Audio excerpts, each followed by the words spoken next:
પ્રભુ ઈસુની જય મિત્રો. આજના આ વાચનમાં ઈશ્વરના રાજ્યનું આગમન વિશે વાત કરવામાં આવી છે. તેમના આગમન વખતે શું થશે તે વિશે વાત કરવામાં આવી છે. અને સાથે સાથે આપણને એક ચેતવણી પણ આપવામાં આવી છે કે આપણે આ દુનિયાની બીજી બધી બાબતોમાં ધ્યાન ન આપીને અને આપણા પ્રભુ ઈશુના આગમનની રાહ જોવી જોઈએ. નહીં તો શું થશે તે વિશે આજના આ વચનમાં કહેવામાં આવ્યું છે. એટલે આપણે અત્યારથી જ આજથી જ ઈશ્વરના આગમન તૈયારી ચાલુ કરી દેવી જોઈએ જો આપણે ઈશ્વરના રાજ્યમાં પ્રવેશ કરવો હોય તો ચાલો આપણે આજનું વાંચન શરૂ કરીએ. અમારી આ યુટ્યુબ ચેનલને સબસ્ક્રાઈબ કરવા માટે વિનંતી છે અને વિડીયો સારા લાગે તો વિડીયો લાઈક અને શેર કરવા વિનંતી છે. આજનો વિડીયો આપણે અહીં શરૂ કરીએ છીએ. પ્રભુ ઈસુનું વચન સંત લુકકૃત શુભ સંદેશ અધ્યાય 17 કડી 26-38. નૂહના વખતમાં જેવું હતું તેવું જ માનવપુત્રના આગમન વખતે પણ હશે.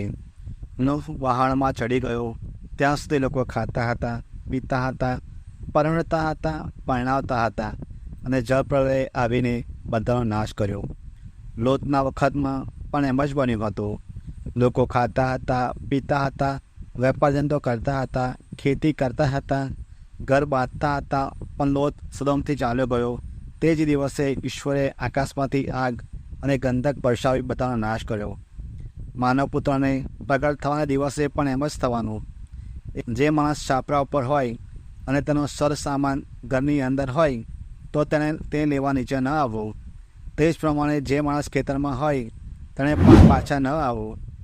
લોતની સ્ત્રીને યાદ કરજો. જે કોઈ પોતાનું જીવન સાચવવા તાકશે તે ખોશે અને જે ખોશે તે બચાવશે.